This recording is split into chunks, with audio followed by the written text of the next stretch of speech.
My sister said, "The best wedding gift would be you disappearing from this family forever." My parents agreed, so I sold the hangar home and pulled the plug on the wedding money. What I left in the empty house shocked them.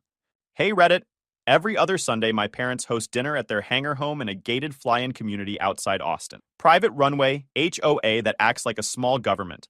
The kind of place where grown men treat a Cessna like a personality. Dad's a retired county public works lifer. Mom used to run a daycare until my sister hit middle school, and suddenly parenting became a single-player game. That player was never me. I'm Cade, 33 male, aircraft maintenance compliance manager for a major cargo carrier out of San Antonio. My entire job is documentation, audits, and making sure nobody cuts corners on aircraft that carry 40 tons of freight at 500 miles per hour. I took Mom's maiden name at 18 because I wanted something that was mine. Remember that instinct. It comes back later. That Sunday, I'd driven up after a brutal week, FAA audit prep, 2 write-ups on a 767, and a conference call with corporate legal that lasted 4 hours. I walked in, grabbed a Dr. Pepper from the fridge, and sat down at the table where Lennox was already holding court. My sister works brand partnerships at a marketing agency in Austin, which means she gets paid to make things look better than they are. She's terrifyingly good at it.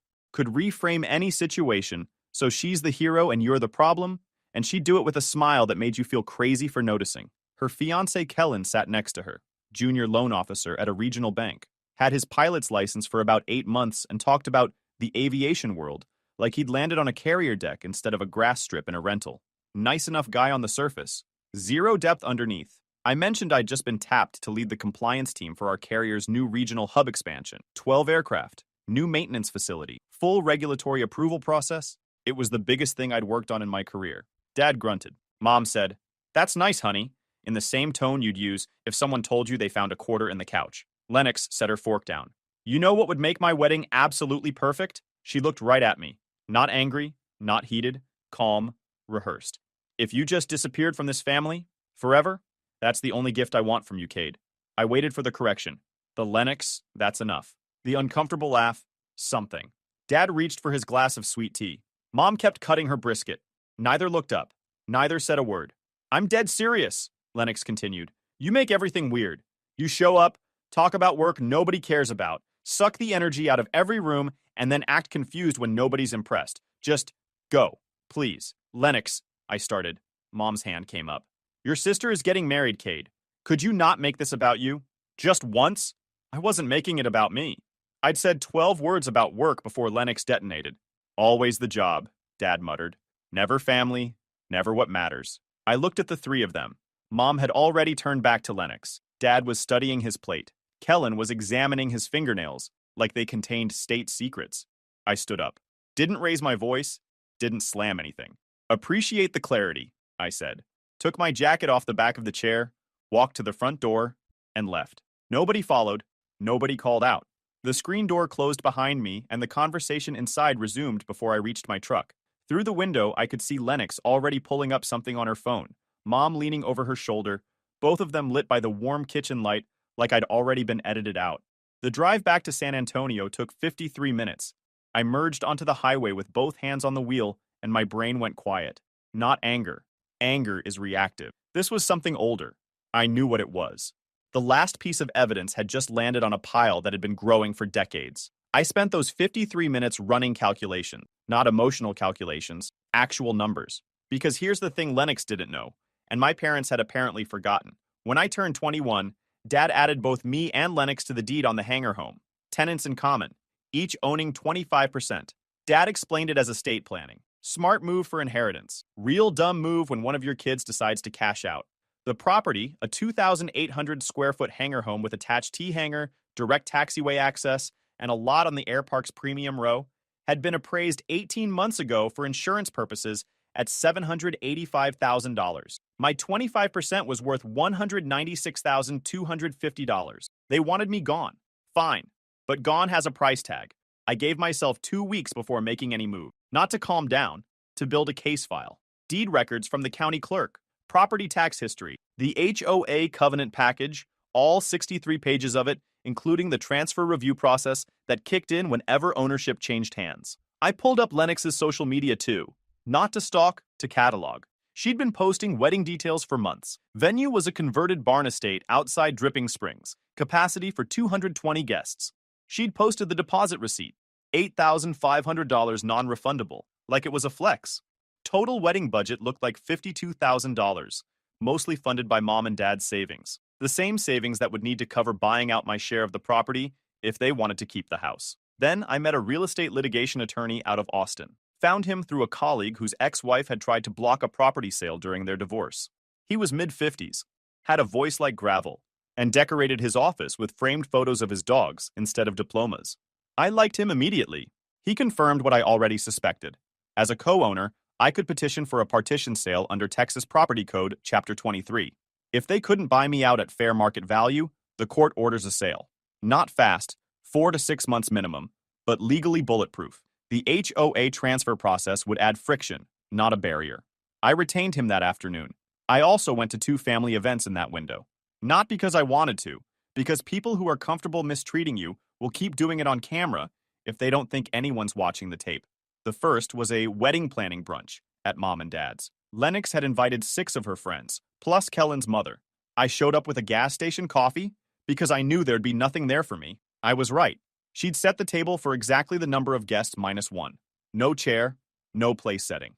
She grabbed a folding chair from the garage, wedged it at the corner where it half-blocked the kitchen doorway. I sat there for 90 minutes while she walked everyone through the wedding timeline, the seating chart, I wasn't on it, and the bridal party rolls. I wasn't in the bridal party, wasn't even listed as family seating. She'd put me at a table in the back with Kellen's college roommates. Nobody commented. Mom beamed through the whole thing like her daughter had just cured cancer. The second event was worse. Dad hosted a Saturday cookout for Air Park neighbors. Burgers, brisket, the works. The HOA board president was there. So were maybe 15 other residents. Standard Air Park culture. Everyone's an expert, everyone has opinions, and the runway is the only thing they actually agree matters. Lennox used the opportunity to corner me near the hangar while Dad was flipping patties and entertaining the board president with a story about a drainage culvert project from 1997 that nobody asked to hear. I need you to transfer your share of the house to me and Kellen, she said, keeping her voice low enough that nearby conversations covered it. Dad said he'd talk to you about it, but since he hasn't, I'm asking directly. Transfer it? For what? For the family. Kellen and I are going to move in eventually. We need the ownership clean. Clean meaning my name off the deed. It's not like you use the hangar. You don't even fly. I own 25% of a property worth close to $800,000, Lennox. You're asking me to hand over 200 grand because it's convenient for your timeline. Her eyes went flat. That was the real Lennox. The one behind the Instagram filters and the brunch invitations. Cold, calculating. Used to getting what she wanted because she knew exactly who to push and how hard. You're being difficult, she said. As usual. I'm being accurate. As usual. She walked away. 30 minutes later, Mom pulled me aside near the runway fence and told me I was creating tension and that I should think about what's best for the family. I told her I was thinking about exactly that and left. That night, I emailed my attorney, green light, draft the buyout offer. Let's start the clock. The clock started. They just didn't hear it ticking yet. Lennox threw her engagement party at the Air Park's community pavilion, a covered structure near the runway threshold that residents could reserve for events. She'd gotten an event permit, roped in a caterer, strung up Edison lights, and hired a photographer. Every angle was a photo op. Every moment was a potential Instagram story. About 80 people showed up.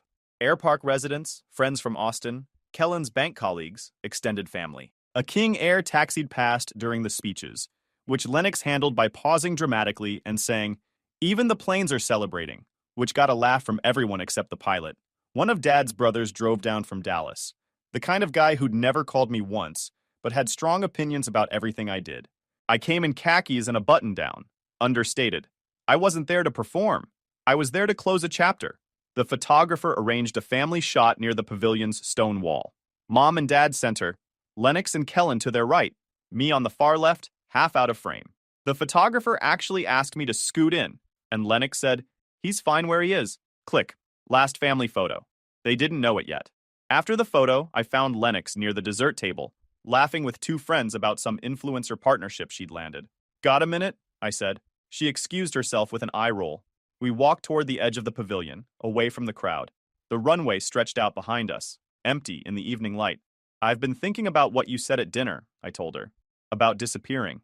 I watched her face change. Interested, almost hopeful. You were right. I'm going to do exactly that. Good, she said. Honestly, Cade, it's better for everyone. You've always been, but I'm taking what's mine on the way out. That hope died fast. What does that mean? You'll find out this week.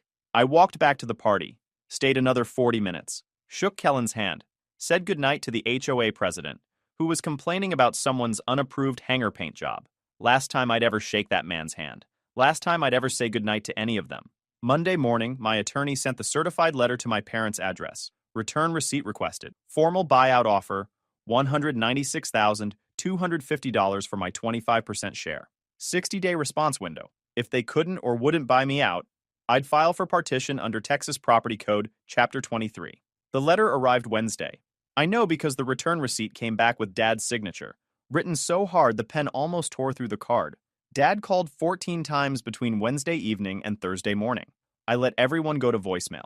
The messages escalated from confused to angry to threatening. The last one was just heavy breathing and "you've lost your mind, son." Mom texted, "This is cruel and you know it. Call me." Lennox went nuclear within hours. She created a group chat called Family Crisis with every relative, family friend, and air park neighbor she had a number for. Her version: Kate is trying to force the sale of our parents' home out of jealousy over my wedding. He's always been resentful. He's trying to destroy our family because he can't stand not being the center of attention. She backed it up with screenshots. Cropped, of course. A text where I'd written, "I'm done trying to explain my legal rights to people who don't care," got trimmed to just, "I'm done," and "people who don't care," made it look dismissive rather than exhausted. Another where I'd told Dad, "The offer is fair and you know it," got cropped to "you know it." 3 words that, stripped of context, sounded threatening. She didn't need to lie. She just needed scissors. Then came the social quarantine. She started telling people, not loudly, just quietly in side conversation, that she was genuinely worried about Cade's stability, and that for everyone's safety, it was better not to engage with, not an accusation, a concern. The kind of thing that makes people cut you off and feel good about it. 3 neighbors who'd been friendly with me for years stopped returning texts within a week. She left out, naturally, the part where she asked me to permanently disappear from the family. She left out the decades of being treated like a line item nobody budgeted for. She left out the folding chair at the brunch and the seating chart that put me with strangers at her wedding. Dad's brother called 9 times in one day. I answered the 9th because I was curious what a man who hadn't spoken to me since 2019 had to say about my life decisions. "You're tearing this family apart," he said, voice thick with righteous anger. "When's my birthday?" Silence. "It's March 14th. You've never once called. Not on that day, not on any day. You're not calling because you care about me. You're calling because Lennox told you to. We're done here." I hung up. One of my aunts sent me a 4-paragraph email calling me the most selfish person to carry our family name. This from a woman who once refused to lend Mom her KitchenAid mixer for Thanksgiving because she didn't trust other people's outlets. One of my cousins texted me a Bible verse about honoring thy father and mother. I texted back Colossians 3:21. "Fathers, do not provoke your children, lest they become discouraged." He left me on red. The funniest part was the sudden surge of interest in my existence. These people had my number all along. Nobody used it for birthdays, holidays, or anything that actually mattered. But threaten a house sale and suddenly everyone's a family counselor. Funny how that works. Nobody's number one until they're the one with leverage. The air park drama was a separate front. Lennox convinced 2 board members that I was unstable and might do something reckless with the property. Classic concern trolling. The HOA president called me directly. "I've received some communications from your sister regarding the property on Taxiway Charlie. I want to make sure we're all on the same page about community standards. I'm exercising a legal right as a co-owner. My attorney has filed proper notice.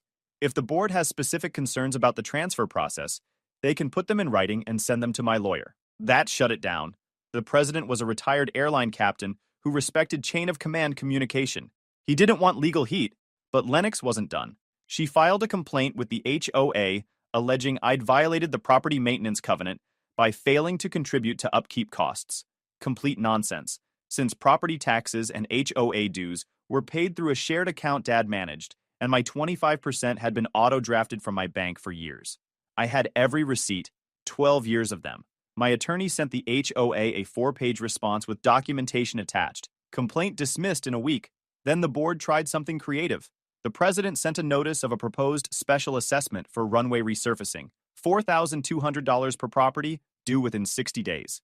My attorney requested the HOA's financial records under Texas Property Code 209 and found the runway fund was already fully funded. He sent a letter pointing out that a targeted assessment without a membership-wide vote violated the HOA's bylaws, and that selective enforcement against properties under court-ordered sale constituted interference. The assessment disappeared from the next agenda without explanation. Then came the gate access issue. Lennox somehow convinced the airpark's security company to deactivate my gate code, claiming I was no longer a resident. I drove up one Saturday to check on the property, my legal right as a co-owner, and the gate wouldn't open. Had to call my attorney from the car. He called the HOA management company. My access was restored within 2 hours, along with a formal warning to whoever had authorized the deactivation. Meanwhile, the 60-day buyout window was ticking.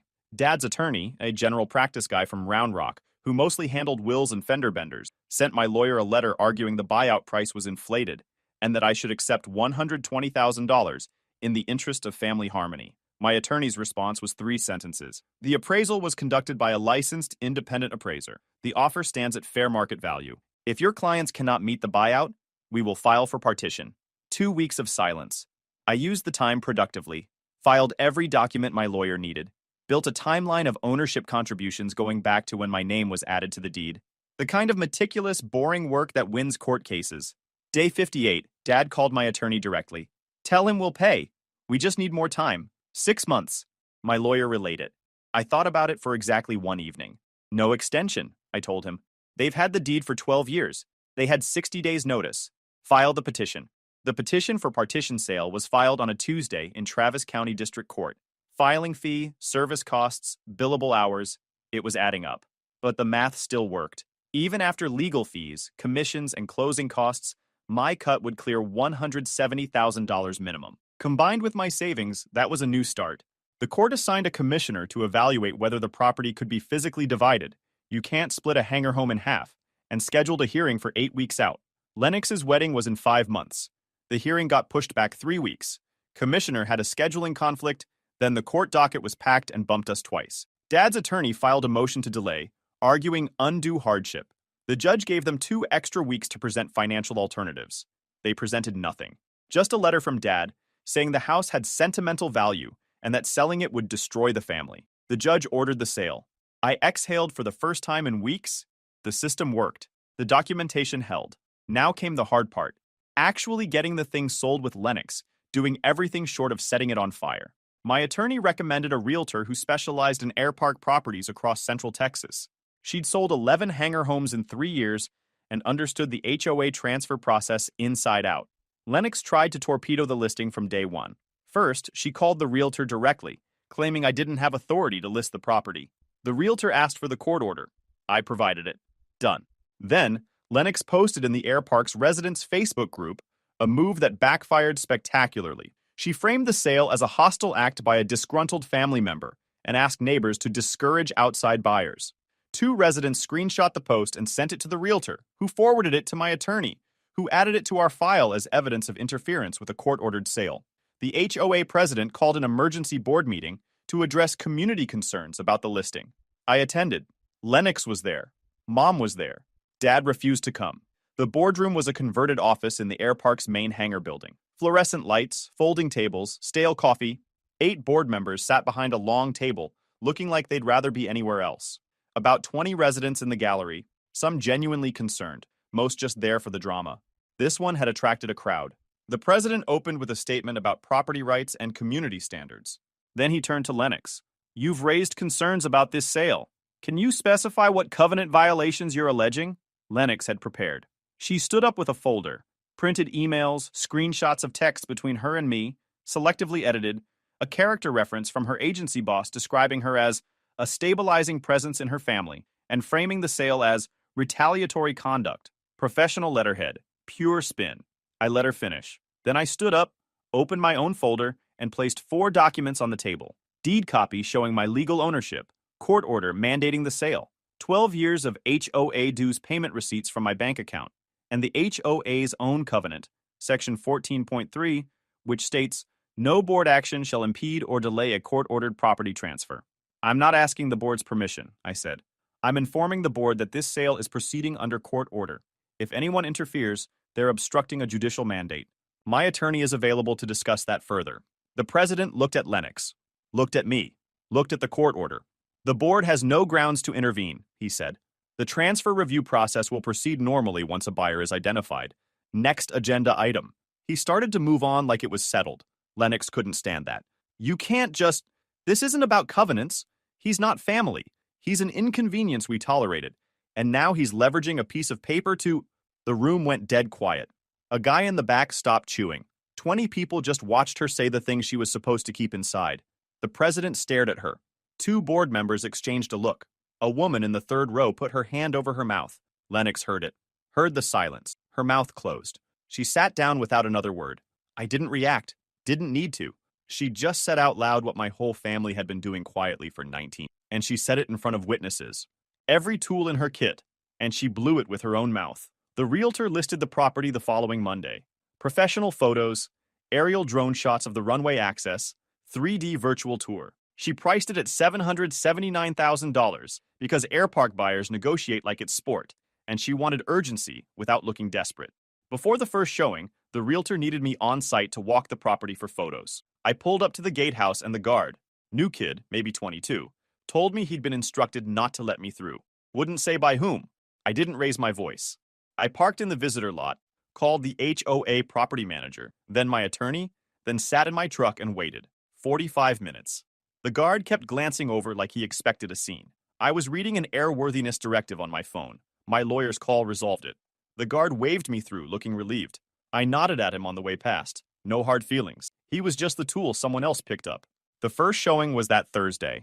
Lennox showed up uninvited, parked her car across the driveway, and told the prospective buyer, a retired airline captain from Houston, that the house had foundation issues and the HOA was under investigation. The realtor documented everything and called my attorney. He filed for a temporary restraining order and injunction blocking Lennox from contacting buyers or interfering with showings, granted within a week. Lennox framed it to her group chat as, Cade got a restraining order against his own sister, which technically wasn't wrong but left out the part where she'd been committing tortious interference with a court-ordered sale. Context is for people who want the truth. Lennox just wanted a story she could spin. Second showing went smooth. Third one almost didn't. The buyer was a married couple. He loved the property. She was ready to write a check. Then the wife got a DM on Instagram from an account she didn't recognize. Lennox had found her through the showing schedule and sent a message about how the property was the center of an active family dispute and that purchasing it would make them complicit in displacing elderly parents. The wife panicked. Called the realtor at 9 p.m. The realtor spent 40 minutes walking her through the court order. The couple stayed in, but it was close. My attorney added the screenshots to the interference file.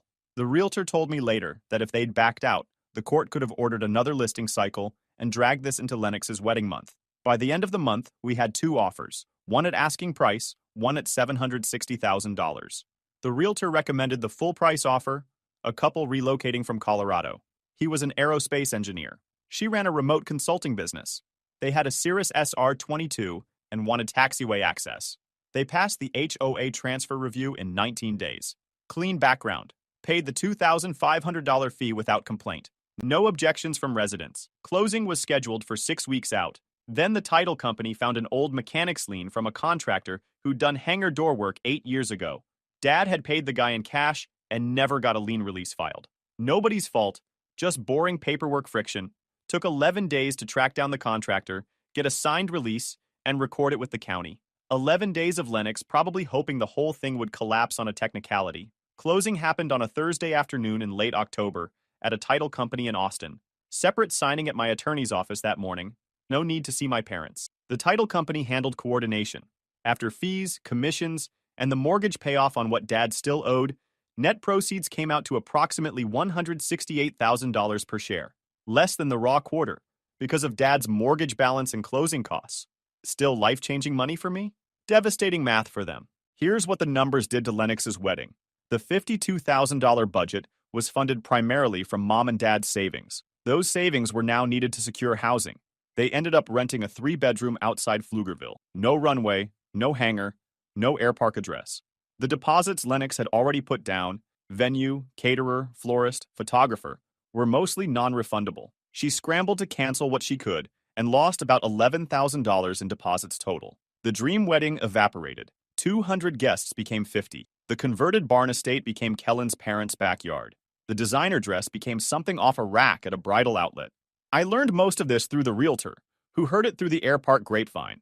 I didn't go looking for updates. They just arrived. 2 days after closing, I drove to the Hangar-Home one last time. The new owners weren't moving in until the following week. The house was empty, cleaned out, echoing. I walked through every room like I was doing a final walkthrough before signing off. Kitchen, where I'd been ignored. Living room, where family photos featured Lennox prominently, and me as background noise. The hangar bay where Kellen parked a rental plane twice, acting like he owned the place. On the kitchen counter, I placed a black 3-ring binder. Heavy duty. The kind you'd use for an FAA audit file. Lennox ran on optics. I ran on receipts. The front cover had a single label, printed clean. Exit invoice. Prepared by Cade. First page was formatted like an FAA non-compliance finding because I'm petty in a professional way. Finding, requested permanent removal of family member. Root cause. Explicit directive from Lennox. Enabled by both parents. Corrective action. Exit plan executed. Assets liquidated per court order. Status. Closed. Behind it were 6 tabbed sections. Deed and appraisal records, the buyout offer they refused, and the lowball counter I rejected. Court filings, including the TRO, the full HOA interference log with every timestamp, and a tab I called The Receipts. 23 entries spanning 19 years. Each one dated, each one factual. No editorializing. Just a ledger of every time I'd been sidelined, excluded, or erased. Documented the same way I'd document a recurring maintenance deficiency on a 767. Last page was 3 centered lines under the words, "You asked for this." Cause, "The greatest gift is if you disappear from our family forever." Effect, partition sale, $779,000 property liquidated, wedding budget eliminated. Status, gift delivered. Beside the binder, I placed an envelope containing a handwritten letter. Edited down the way I edit audit reports. Cut everything that isn't load-bearing. You told me to disappear. I did. You refused the buyout, so the house sold. You funded a wedding instead of honoring a legal obligation, so the wedding collapsed. Every consequence in this binder goes back to a decision you made, not me. Don't look for me. Don't call. Don't send relatives. This is what forever looks like. Cade. I closed the front door, dropped my key into the lockbox the realtor had left for the new owners, and walked to my truck. The sun was going down over the runway. A Cessna 150 was doing touch and goes on 17. Somebody's kid was riding a bike along the taxiway edge. Normal air park evening. Normal life going on while a family blew apart, and nobody outside these gates would ever know. Didn't look back. Didn't need to. I drove south toward San Antonio. I'd already submitted my transfer request to the carrier's compliance office in Raleigh, North Carolina, weeks earlier. Timed so the approval came through right around closing. Different state, different life. Raleigh was flat and green and didn't remind me of anything. I rented a place near the airport, 15-minute commute. Started work the second week of November. New team, new facility, new aircraft fleet to audit. Nobody knew my family. Nobody asked why I'd transferred. The kind of fresh start that doesn't feel dramatic. Just quiet. Just mine. I changed my phone number, closed old email accounts, deactivated every social media profile, updated my mailing address to a P.O. box. If anyone tried to track me from San Antonio to Raleigh, they'd hit a wall. That was the point. The work kept me busy through the holidays. Thanksgiving was takeout Thai food and a football game. Christmas was a long run and a steak I cooked myself. New Year's was nothing. I don't mean that sadly. I mean I did nothing, and it was exactly what I needed. January brought information I didn't ask for. A former air park neighbor, a guy I'd been friendly with, emailed my work address, the only contact he still had. The binder had been found by the new owners during their move-in walkthrough. They'd called the realtor, thinking it was leftover closing paperwork. "There's a binder on the counter," the wife had said. "Looks like it belongs to the previous family." The realtor called my parents. Dad drove over and picked it up. According to my former neighbor, Dad sat in his truck in the new owner's driveway for 45 minutes before driving away. Just sat there. Engine running. Reading, presumably. Or trying to figure out how a kid he'd treated like background noise for 19 years had built a 60-page case file documenting exactly how invisible they'd made him. Lennox married Kellen in mid-December. Backyard ceremony at his parents' house in Cedar Park. About 50 people. The reception was potluck. Lennox posted a single photo with the caption, "Not what we planned, but grateful for everyone who showed up when it mattered." Nobody mentioned me. I'd been erased from the narrative completely, which was exactly what she'd asked for. Mom and Dad were renting in Pflugerville. No runway, no hangar, No air park address. Dad's truck sat in a regular driveway next to a regular mailbox on a regular street. For a man who'd spent 20 years as the guy on Taxiway Charlie, the loss of that identity hit harder than the money. Lennox, per my former neighbor, was not doing great. The wedding she dreamed about for years had been downgraded to a potluck. The hangar home she'd planned to eventually inherit was owned by strangers. Her social media had gone quiet. Kellen's loan officer's salary wasn't enough to maintain the lifestyle she'd built her brand around. I didn't feel satisfaction reading that email. Didn't feel guilt either. Just nothing. The kind of nothing you feel when you finally stop checking a bank account that never had anything in it. I emailed him back. Appreciate the update. I'm good out here. Take care. And I meant it. Every word. February, March, April. I settled into Raleigh's rhythm. Joined a running group at Umstead State Park on Saturdays. Got pulled into a side project auditing maintenance records for a fleet acquisition. My supervisor, a former Navy mechanic, told me my documentation standards were annoyingly thorough, and then promoted me to lead the new fleet's compliance integration. Spring turned warm early in North Carolina. Azaleas everywhere. I was at work on a Monday in April when my office phone rang. Front desk. There's a woman here asking. Says she's family. My chest tightened for 1 second.